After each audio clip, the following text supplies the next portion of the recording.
So, this story comes from just a long time ago when I was just a little kid in elementary school. I had made some friends who lived in my neighborhood, which was fairly sizable, but not too big for a kid to ride a bike to get from one end to the other. I had been to my new friend's house once or twice before, but I was young and still unfamiliar with this part of the neighborhood. We had just moved in when I was about 6. So I ended up knocking on the doors of people on the way and asking people, "Do you know where Lance lives?" Also, yes, Lance did grow up to be just as douchey as his name predicted. Anywho, I'm slowly making progress to where my friend actually did live, and on my way down the road I see a car parked on the side of the road, in front of a house with people moving things from the car to the house. I go around it in the street since there weren't any cars coming either way, and the entitled grandmother makes her debut. Imagine a really old Karen with the classic haircut, but with curly white hair and a wrinkled up face. As I went around the driver's side of the car, she opens the door and I slam on my brakes. I was only 7 at the time and my bike wasn't really capable of going very fast, so I came to a stop rather quickly. She sees me stop just before her car door, which, if I were going fast, she would have completely destroyed me with, that cliche car opening to stop a biker move kind of thing, and just starts screaming her head off. Like, what the F? Who are you? Where are your parents? I'm taken aback by the sudden outburst and I couldn't really talk. I just sat on my bike, a little wide-eyed. She then says, "I'm trying to get to my little granddaughter's birthday party and you almost killed me. I want to talk to your parents right now. Where do you live?" I was too young to understand what a Karen was. Parents are about as close to managers as you can get with children.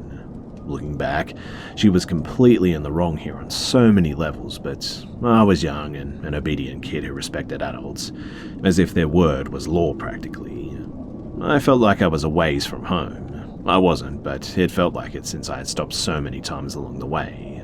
So I just replied, "I live a long ways away," and pointed in the general direction of my house. She demands and says that I'm being a smartass and raises her hand to slap me as she screams, "I need to know where." It's at this exact moment too that the homeowners come out and the first homeowner grabs the woman's arm before she can bring her down on me. In a true hold-me-back fashion, she starts weirdly squirming and spasming and like she's trying to break loose to beat my 7-year-old ass into the ground as I just sat there dumbly staring at the woman. She yells, "Let go, this little F tried to run me over." The first homeowner and the second homeowner look at me on my tiny bike and then back at this woman. "I don't think he did that on purpose, sweetheart. It looks like he just didn't look before opening your door. Be thankful it was just a kid and not another car." "Nonsense. I came all the way to see my granddaughter for her birthday, and this little shit almost kills me. I need to talk to his parents right now. I'll be suing them so hard this little shit will be legally enslaved to me to pay off his debt. And when I die, I can gift him to our granddaughter for her birthday." "Hey, listen lady, that's enough of that." The first homeowner slowly pulls the woman into the house as she screams nonsense. At the time, I had no idea what to do. Should I leave? Were the cops coming? Was I in trouble? I was so confused and just kind of lost, so even if I wanted to leave, it would take me a while to find my way home. The first homeowner came out a few minutes later and saw me still just sitting there.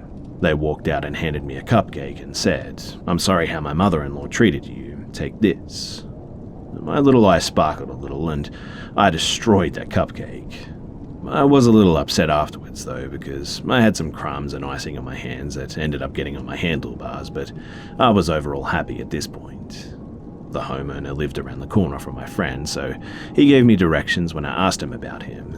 I head over and about 10 minutes later, this woman rings my friend's doorbell.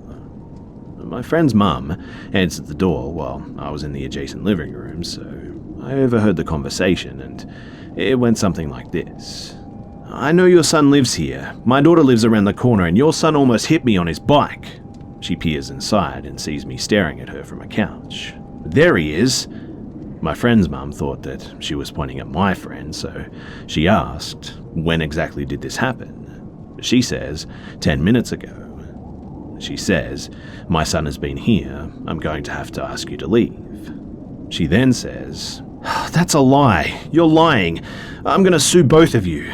I'm coming in. This little shit needs some real discipline." And my friend's mum then says this conversation is over. She tried to close the door too, but this woman put a knife in the door to keep it open, all while screaming bloody murder and moving the knife up and down to try and cut my friend's mum. As an inside, the knife was probably used to cut a cake at the birthday party because there was icing on it, and subsequently the door frame too.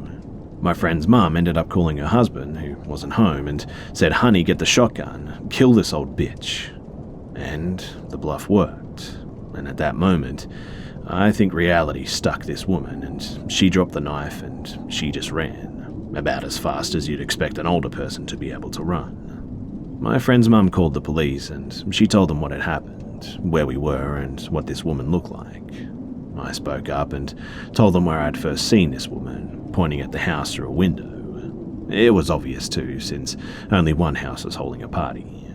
About 9 minutes passed before the police arrived, and I stayed at the house for obvious reasons, but the police started asking me questions and making sure that I was okay when I heard a muffled call over the radio. A lot of the police officers ran from my friend's house to the house that I had pointed out, and I stared out the window as I saw this woman get tackled to the ground from behind. I did some digging too, and the police report says that she was tased before being tackled, and cuffed because she had attacked an officer who tried to move her to a squad car. In the end, sweet, savoury justice was served. Or maybe that was just the homeowner's cupcake. Either way though, it was sweet, and I had an awesome story for my other school friends.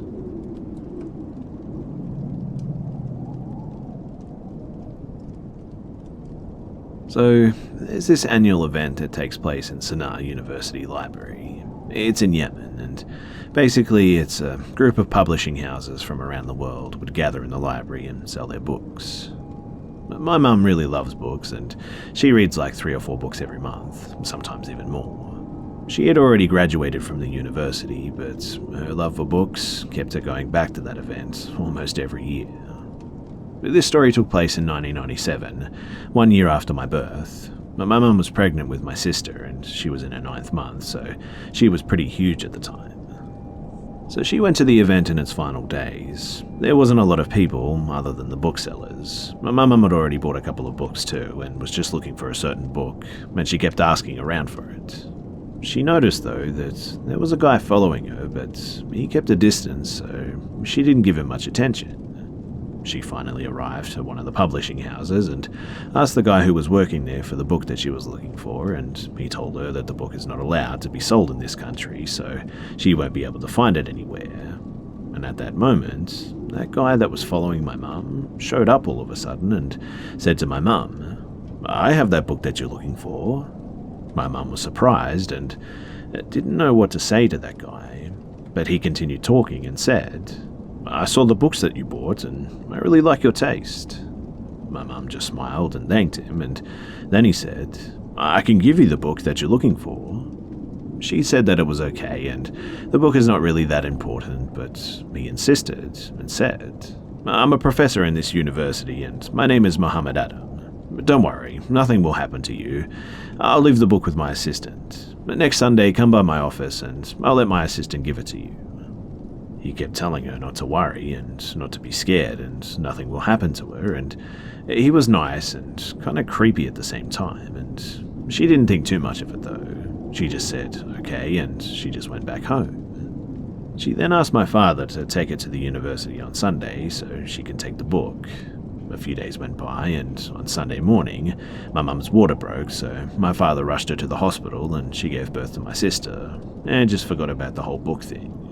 After a few weeks, we travelled to another country, and about 3 years later, I think, my mum heard in the news that a serial killer named Muhammad Adam was arrested in the university, and her mind exploded when they showed a picture of the man and told my father that this was the same man who offered to give her the book a few years ago.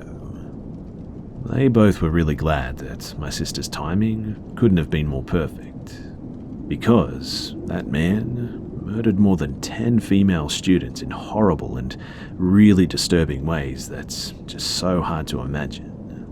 And the man was then trialed and sentenced to death.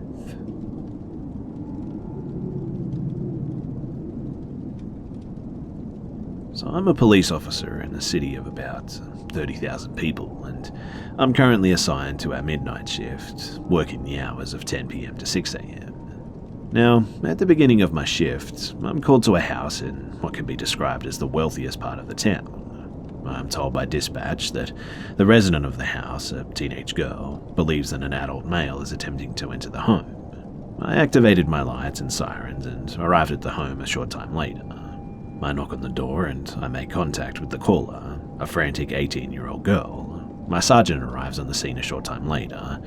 I ask her to describe what happened, and she explains that while laying on the couch, she heard pounding on the front door. She then looked out the peephole and didn't see anyone. She then heard banging on the back sliding glass door and screaming coming from outside. Again, she didn't see anyone. We ask if anyone made entry into the home, and the complainant denies this. My sergeant and I check the area, finding no prints in the yard. We also check the dew in the grass, finding it to be undisturbed. We also checked the glass for fingerprints and were unable to locate any, and we just chalked it up to the girl's friends playing a prank on her or her having an overactive imagination, and we leave the house.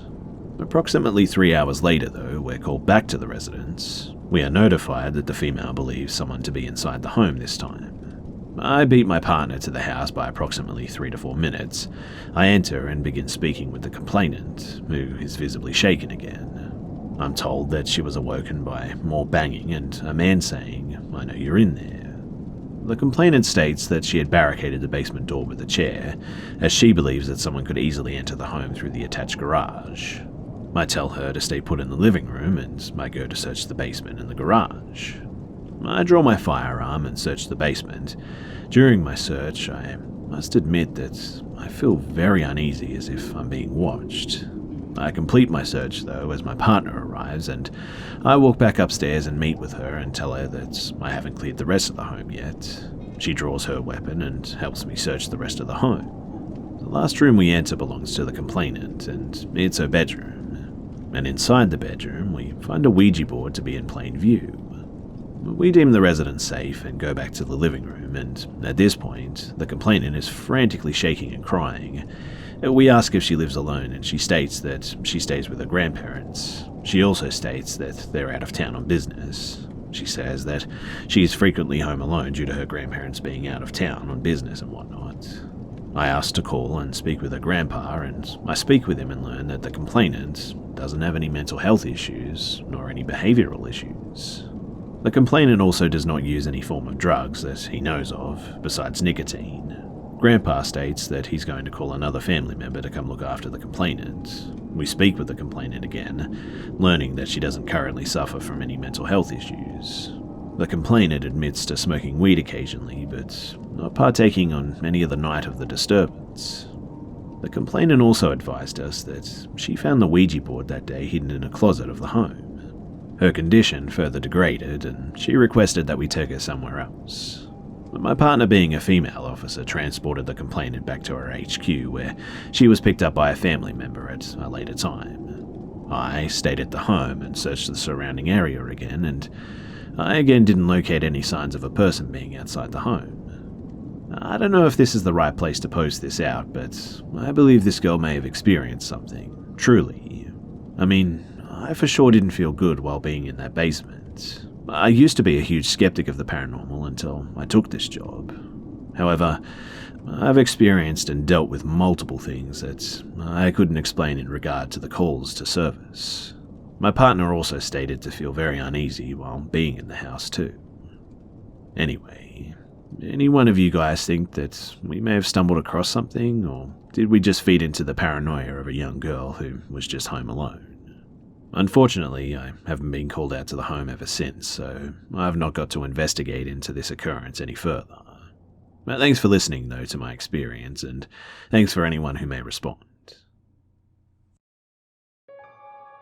G'day mates, it's Busta here. I hope you guys enjoyed the video, and if you would like to help me out, then please go ahead and watch another video by clicking on a card on the screen. As always guys, thanks for all the love and support, and I'll see you mates in the next one.